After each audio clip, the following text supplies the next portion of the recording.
How good is this?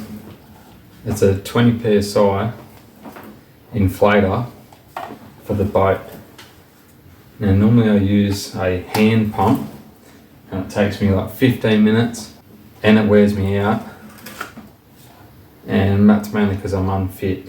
So this is going to be really good, and I reckon it takes about 3 minutes and this thing will be fully pumped up. It'll just cut so much time out, and it deflates it really well as well. And it was about 90 bucks delivered off eBay. Pretty cool. Let's send it.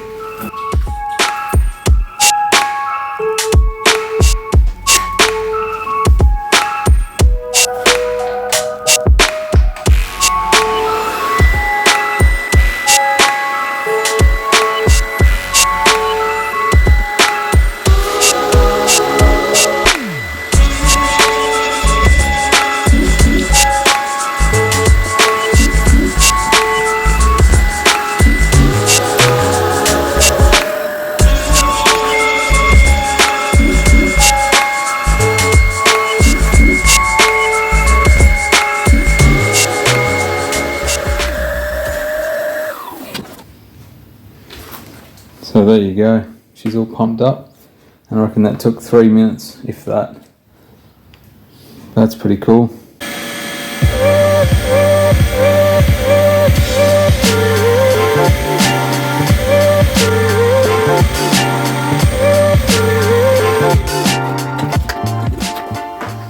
Gives me more time to catch all the fish, or not.